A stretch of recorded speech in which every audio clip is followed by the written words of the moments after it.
తెలుగు ప్రేక్షకులకు నమస్కారం. నేను మీ ప్రసాద్ గొడియాల. అనేక దీర్ఘకాలిక సమస్యలకు కేంద్రంగా ఉన్న శ్రీకాకుళం జిల్లా ఇచ్చాపురం నియోజకవర్గంలో తమ ప్రాంత సమస్యలు పరిష్కరించుకోవడానికి రైతులు నడుము కట్టారు.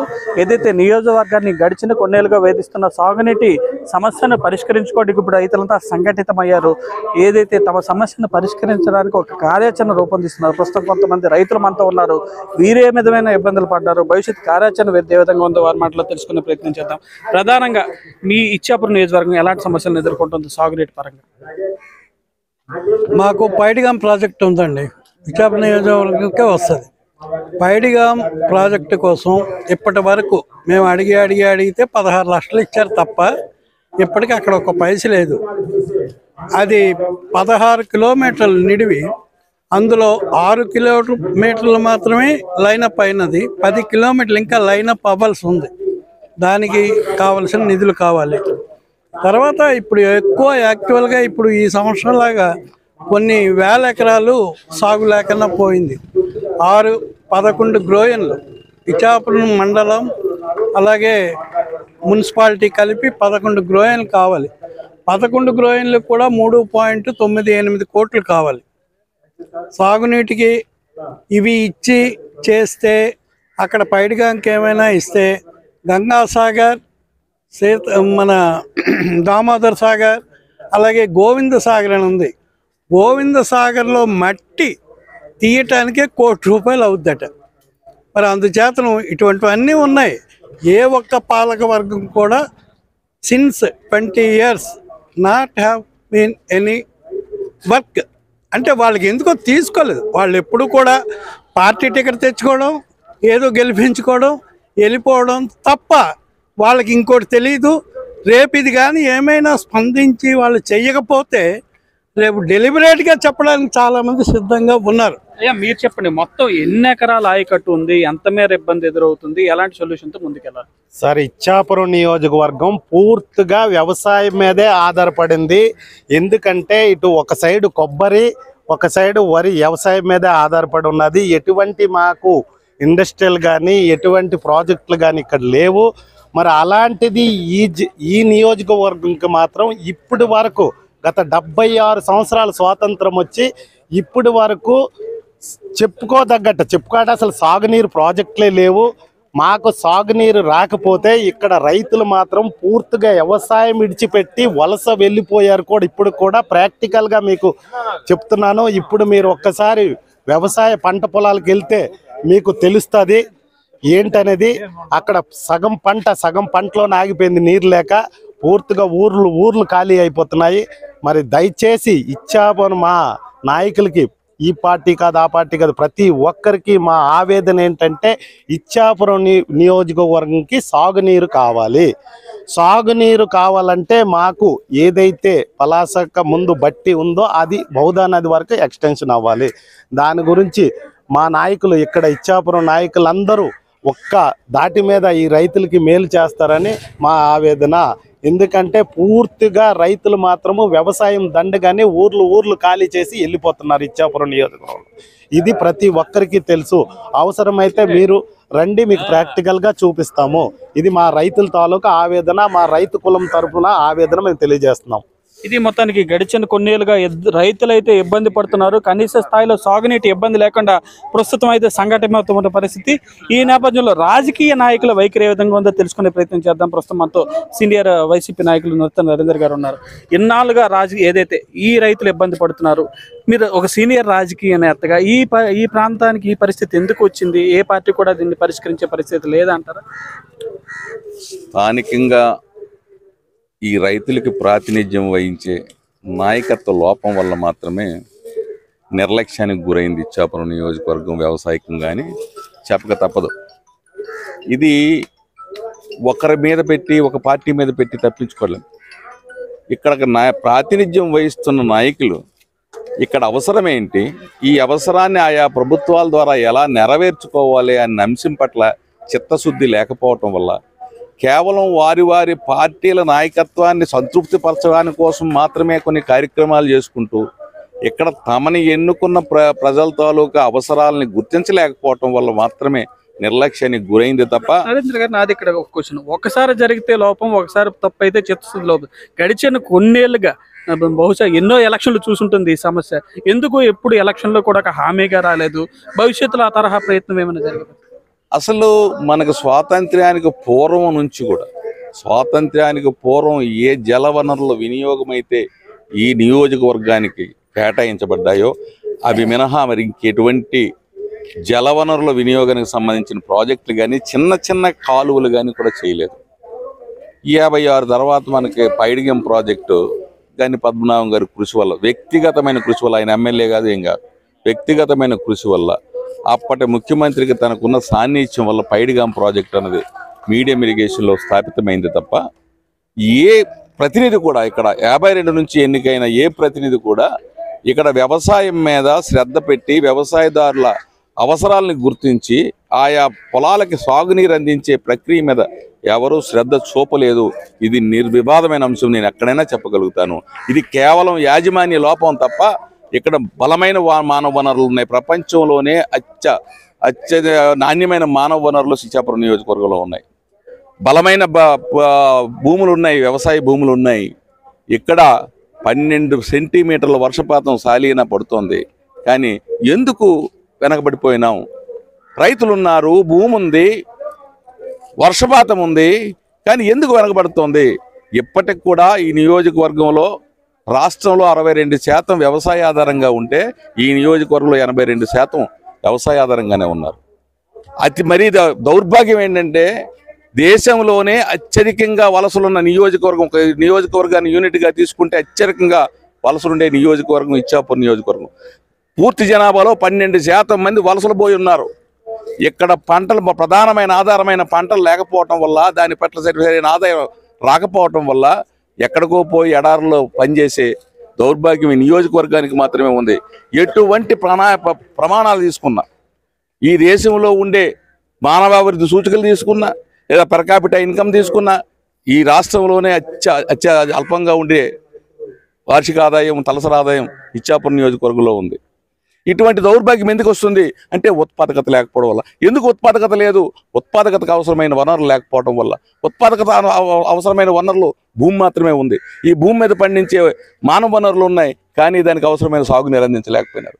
ఈ రాష్ట్రంలో అన్ని ప్రాంతాలకి సాగునీరు అందిస్తున్నారు. 100 కిలోమీటర్ల దూరంగా ఎత్తైన కొండల మీద ఉండే అనంతపురం లాంటి, కర్నూలు లాంటి ప్రాంతాలకు కూడా నీరు అందిస్తున్నారు.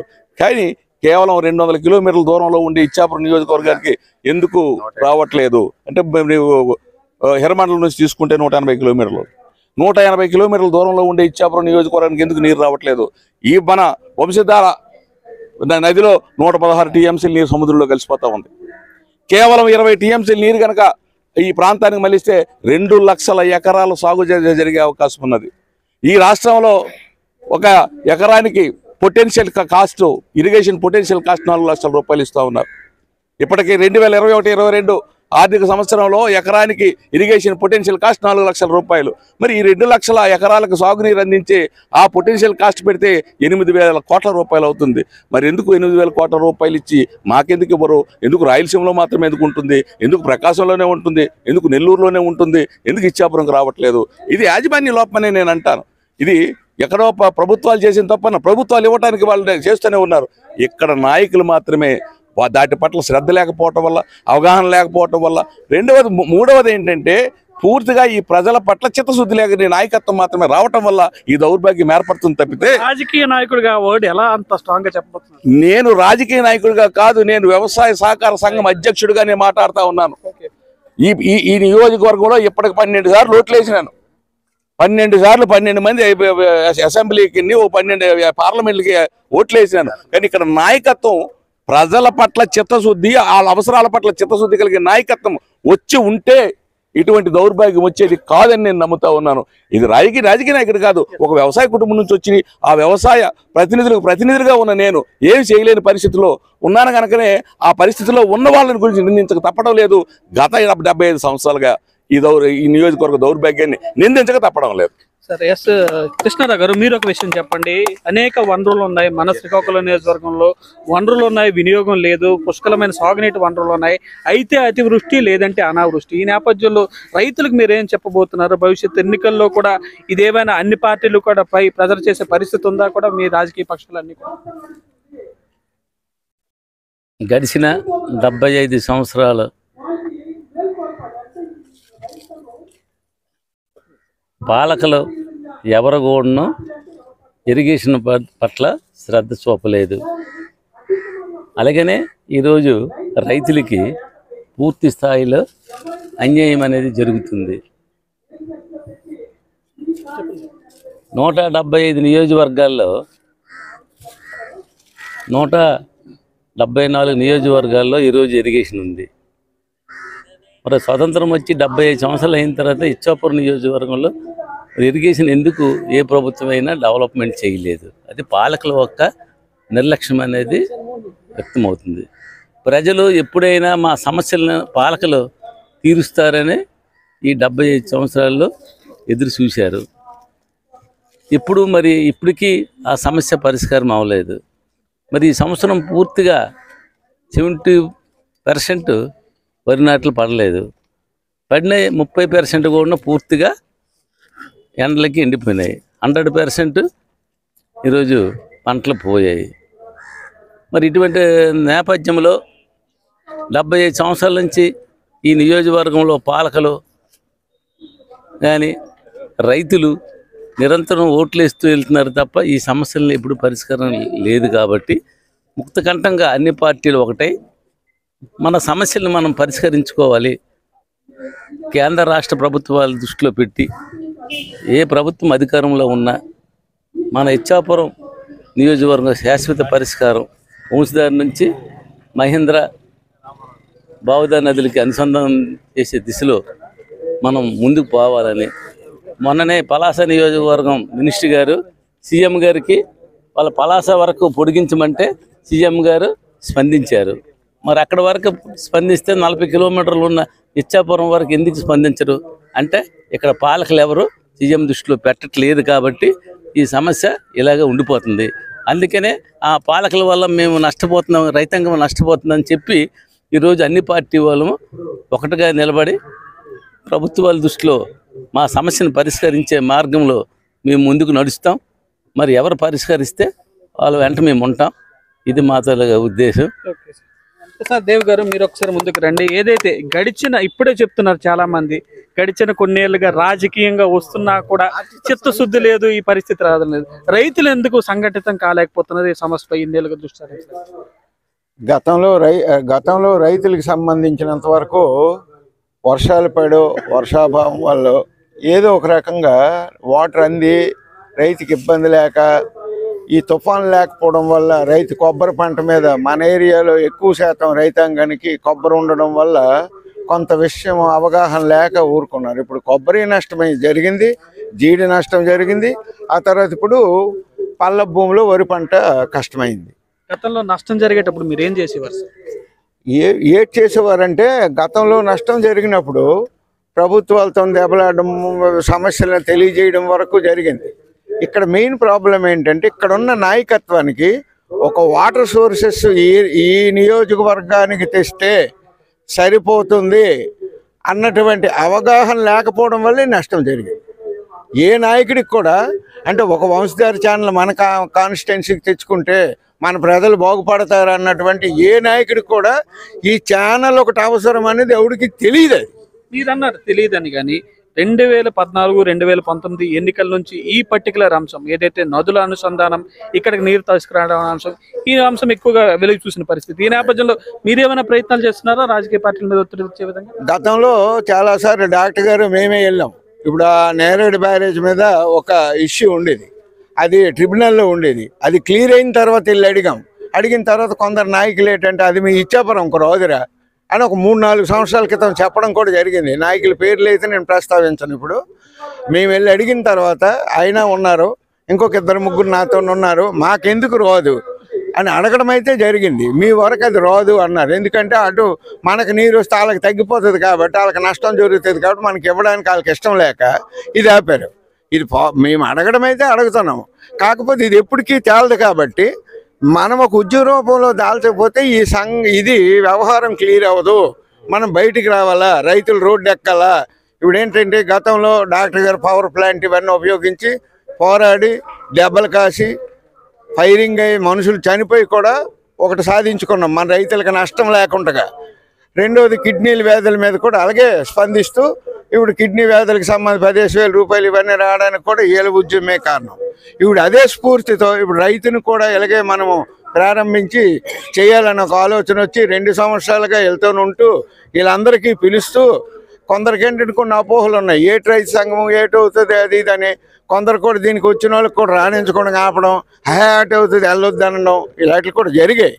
కానీ మేమైతే బతిమాలి చెప్పి గ్రామాల్లో తిరిగి, అయ్యా మనం రైతుల మంద సంఘటితం అవ్వాలి, నాయకులతో మనకు సంబంధం లేదు, మన జీవన స్థితిగతులు బాగుండాలి, రేపు మన పిల్లలు బాగుండాలి. చెప్పారు ఏదైతే వీటికి సంబంధించి ఈ పర్టికులర్ మీతో కలిసి వస్తున్న పార్టీలు ఇవి ఎంత లేదన్నా కూడా ఒక పార్టీ స్థాపించిన ప్రభుత్వం ఈ సమస్యను సాల్వ్ చేయాల్సిన పరిస్థితి ఉంది.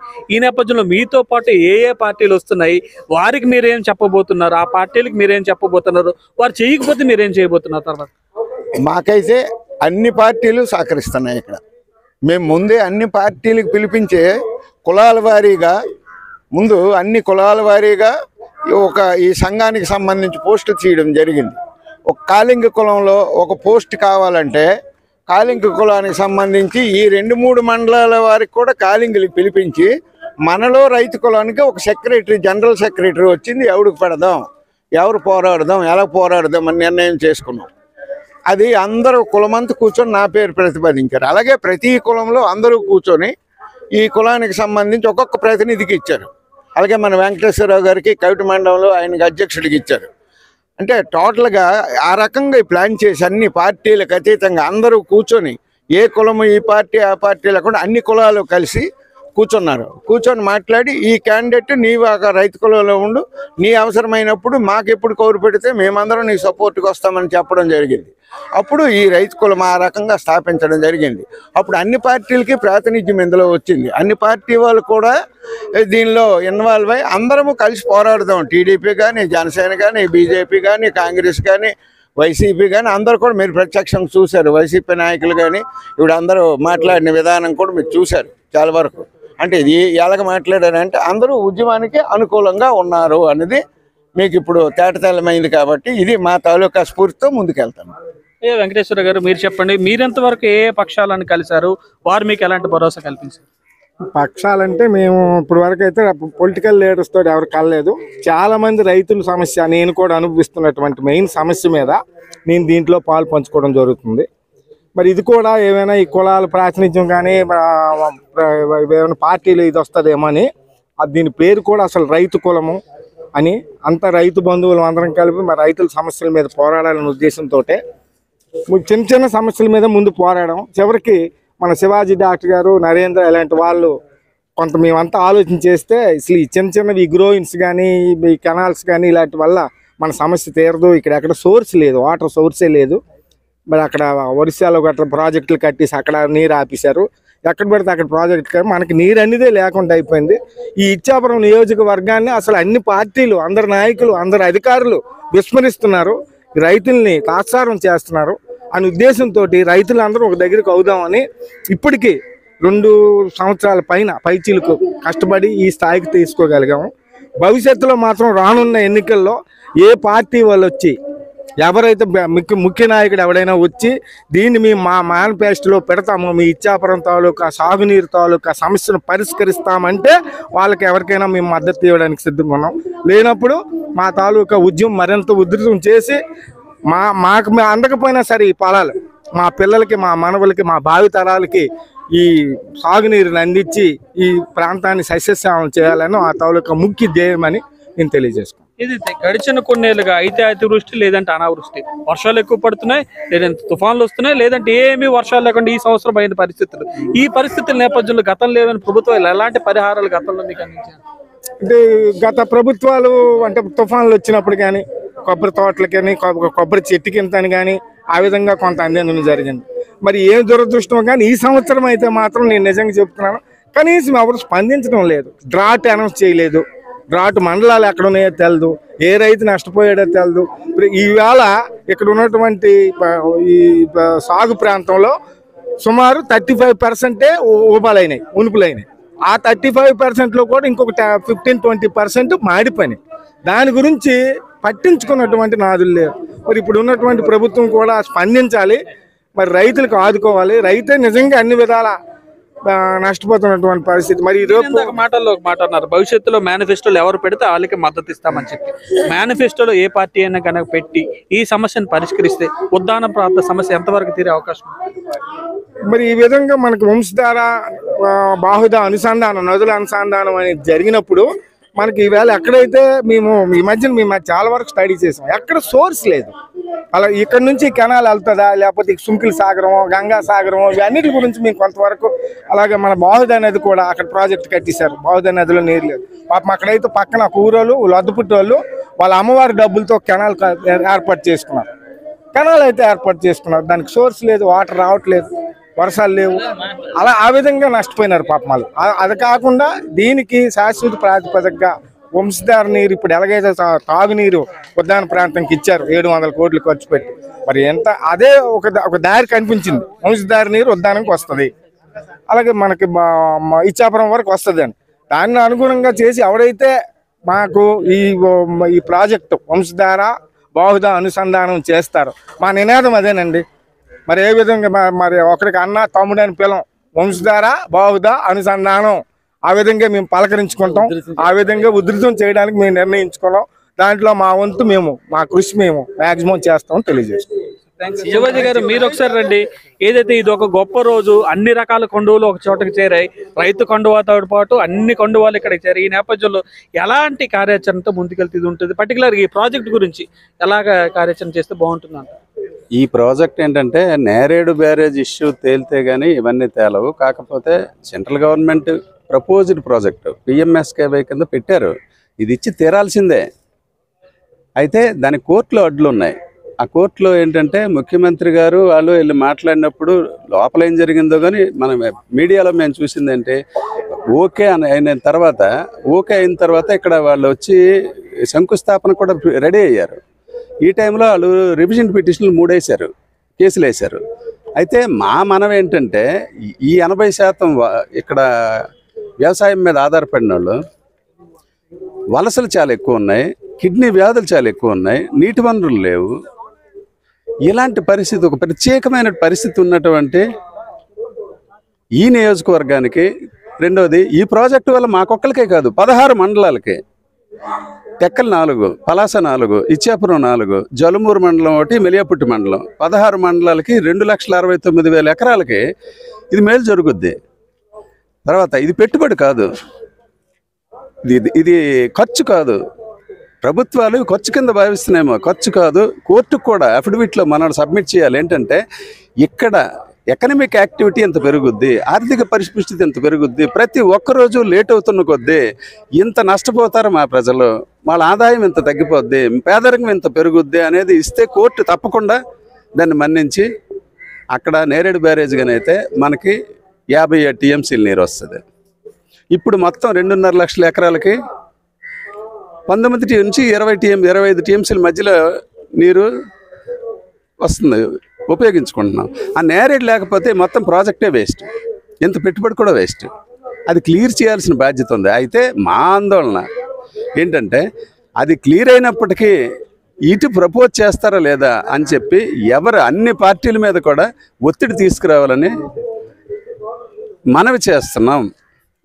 ముందు విజ్ఞప్తి చేస్తాం, రిక్వెస్ట్ చేస్తాం. లేదు ఎవరు దాన్ని టేకప్ చేయలేదనుకోండి, అప్పుడు రైతులందరూ ఏం నిర్ణయిస్తే వాళ్ళతో పాటు మేము. ఈ రైతులందరూ వ్యక్తి కింద ఉన్నారా, వ్యవస్థ కింద ఏమైనా మారారా, ఆ తరఫా పోరాటం ఏమైనా? అయితే నేను ఒక 3 మీటింగ్లకి రావడం జరిగింది. 1, 2, 3కి అలాగే సంఖ్యాబలం పెరుగుతుందే కానీ తగ్గట్లేదు. అంటే ప్రజల్లో ఒక అవగాహన కలిగి వాళ్ళ బాధలు ఏదో వాళ్ళకి అవసరం, మనం ఇది చెయ్యాలి అనేటువంటి ఒక ఆలోచనకి అయితే వచ్చారు నాకు అనిపిస్తుంది. ఏదైతే గడిచిన తెదేపా హయాంలో ఈ అంశాన్ని మొదటగా ఈ జిల్లా ప్రజలు వినడం జరిగింది. నదుల అనుసంధానం అన్న పదాన్ని 2014లో మొదటగా విన్నారు. ఇప్పుడు మీరు రైతులందరినీ సంఘటితం చేస్తున్నారు, రైతుల్లో ఆశ కల్పిస్తున్నారు, రైతులందరూ కూడా ఓహో ఇది జరిగితే మన ప్రాంతానికి ఇంత లబ్ధి చేకూరుతుందని భావిస్తున్నారు. ఈ నేపథ్యంలో భవిష్యత్తులో ఇలా జరగకపోతే ఎలాంటి పరిస్థితులు ఉత్పన్నమవుతాయి? ఆ తరహా పోరాటాలు ఏవైనా కానీ అంటే నేనేమంటానంటే, ఇది ఇందాక పండిదేవ్ గారు చెప్పినట్టు నేరేడు బ్యారేజ్ దగ్గర నుంచి అధికారంలో ఉండే మంత్రులు చాలా మంది కలిసాము, పర్సనల్గా మాట్లాడాం, కానీ దాని మీద ఒక అవగాహన ఉంది, స్పష్టమైన ఇది ఉంది. కాకపోతే వ్యక్తిగతంగానే ఉన్న ఒక వ్యవస్థలో వీళ్ళు పిలిచారు కదా అని అక్కడికి వెళ్ళి 33 సంవత్సరాలు వీళ్ళతో నేను సావాసం చేస్తున్నాను, వీళ్ళు ఎంత బాధపడుతున్నారా అన్న దగ్గర దీన్ని ఎలా అని చెప్పి ఈఏఎస్ శర్మ గారికి మొత్తం ఇన్పుట్స్ అన్నీ ఇక్కడ ఇచ్చాను. ఆయన రిటైర్డ్ ఎనర్జీ సెక్రటరీ. ఒక ఐఏఎస్ ఆయన దీని మీద ఒక 19 రోజులు 20 రోజులు చూసి 2 సార్లు లేఖలు రాశారు ముఖ్యమంత్రి గారికి. అంటే మేము అతనికి అప్పీల్ ముఖ్యమంత్రి గారిని మేము కలవక ముందు ఒకటి రాశారు 15వ తేదీన, తర్వాత మళ్ళీ ఇప్పుడు రాశారు. మళ్ళీ జిల్లా గురించి బయట జిల్లా వ్యక్తి స్పందిస్తున్నారు, కానీ మన జిల్లా వ్యక్తులు ఎంతవరకు స్పందించారు అంటే ఆయన ఇందాక మన మిత్రులు చెప్పినట్టు నేను అనుకోవడం ఏంటంటే, నేను ఈ క్రమంలో చాలామంది రాజకీయ నాయకులు కలిశాను. ఇది కేవలం అవగాహన రాహిత్యం వల్ల, అవగాహన లోపం వల్ల ఇది జరిగిందే తప్పితే ఇంత నష్టం జరుగుతుంది. ఇప్పుడు ఏంటంటే రైతులకు ఏం కావాలన్నది వాళ్ళకి తెలియదు, ఏం చేయాలన్నది వాళ్ళకి తెలియదు. అట్లీస్ట్ వాళ్ళకి విషయం చెప్దామని నేను వచ్చాను. వాళ్ళు నిర్ణయించుకోవాలి, వాళ్ళకి కావాలి అనుకుంటే వాళ్ళు స్టాండ్ అవుతారు, లేదు వాళ్ళు ఎవడిస్తే ఉన్నాయి పోతే పోనీ అంటే మరి దానికి ఐ కాంట్ డూ ఎనీథింగ్. ఏదైతే మీరు ఇందాక మాటలు అన్నారు, నేషనలైజ్డ్ ప్రాజెక్ట్ కింద గతంలో ఇది ప్రతిపాదన వచ్చింది, అది ఎప్పుడు వచ్చింది, దానికి ఎక్కడ స్టాప్ పడింది? 2016-17 దాంట్లో వచ్చింది అది. తర్వాత అది 2018లో వాళ్ళు ప్రయారిటీ ప్రాజెక్టుల కింద పెట్టారు. 2019 ఫిబ్రవరిలో నెక్స్ట్ ప్రయారిటీ ప్రాజెక్ట్ కింద పెట్టలేదు. అడిగాం మేము ఎందుకు పెట్టలేదు అని అడిగితే, ఏ వర్క్లు అయితే అప్పుడు జరిగాయో అది ఏదైనా ఆన్ గోయింగ్ వర్క్సే ఉంచి ఒక బెడ్ కూడా ఒక ఇది కూడా తవ్వంది అవి క్యాన్సిల్ చేసాము అని చెప్తున్నారు. దాంట్లో ఇది కూడా వెళ్ళిపోయింది అని. నెక్స్ట్ ఏమైనా సరే ఉంటే మొన్న మేము కలిసేటప్పుడు సీఎం గారికి ఒక ఫ్లోలో ఆయనకి చెప్తే ఇలా చూసి మినిస్టర్ గారు సాయిరాజు గారు ఉంటే చూసి 3rd ఫేజ్లో పెట్టేద్దామా అని అడిగారు. సరే అయినప్పటికీ ఆయన పండిదేవ్ గారు నేను వెళ్ళాము దీని తరపున, ఆయన అన్నారు. కాకపోతే ఇదే మాట ఆయన ఎన్నికల హామీ కింద పెడితే ప్రజలు దాన్ని విశ్వసిస్తారు, మాకు ఒక భరోసా కలుగుద్ది, మాకు నమ్మకం కలుగుద్ది. ఇది ఈరోజు అయిపోయేది కాదు. అదేంటంటే నెక్స్ట్ జనరేషన్ కోసం ఇప్పుడు కానీ మొదలు పెడితే, ఇప్పుడు నేను ఇందాక చెప్పాను అక్కడ వంశధార మొత్తం అవ్వడానికి 26 సంవత్సరాలు పట్టింది. అంటే 65లో మొదలు పెడితే 79లో నీరు వచ్చింది, అంటే 14 సంవత్సరాలు పట్టింది దానికి. కాకపోతే దాన్ని గట్టిగా పట్టుకున్న బొడ్డేపల్లి రాజగోపాలరావు రోజు ఉన్నాడు, అవగాహన ఉన్నాడు. అలాగే ఎవరైనా దీన్ని పట్టుకొని నేను ఇది చేస్తాను అని ఒక మనిషి గట్టిగా స్టాండ్ అయితే మాత్రం ఇది జరుగుద్ది. రామారావు గారు మీరు చెప్పండి, పేరుకే మన రాష్ట్రంలో ఎవరు ముఖ్యమంత్రి అయినా రాయలసీమ ముఖ్యమంత్రి అవుతారు, కానీ మిగిలిన నాయకులందరూ కూడా ఉత్తరాంధ్రకి చెందిన వారు. ఉత్తరాంధ్రకి ఎంత అన్యాయం రాజకీయ పరంగా ఎందుకు జరుగుతుంది? భవిష్యత్తులో మీరంతా సంఘటితమై ఆ రాజకీయం పోరాటం చేసే పరిస్థితి. ఉత్తరాంధ్రలో అంటే ఉత్తరాంధ్రలో ఇప్పుడు ఏంటంటే పోరాడే నాయకుడు అంటే ఎవరు లేడు.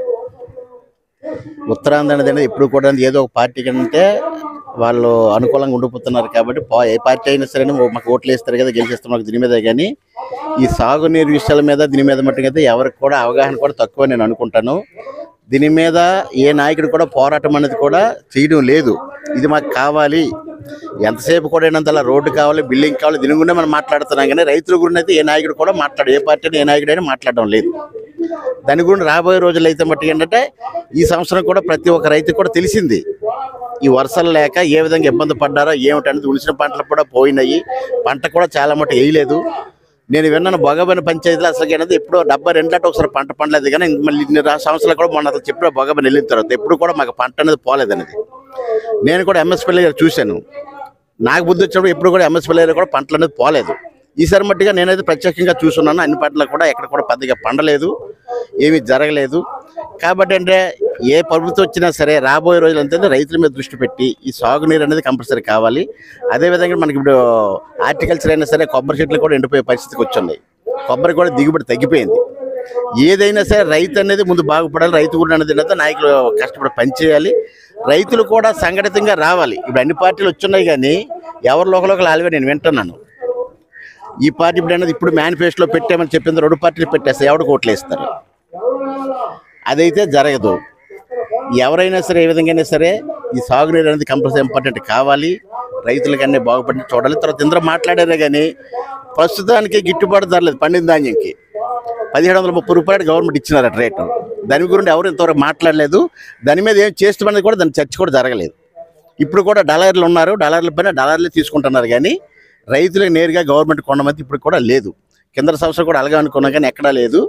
ఆ విధంగా దీనికి ఎవరు చేయాలి?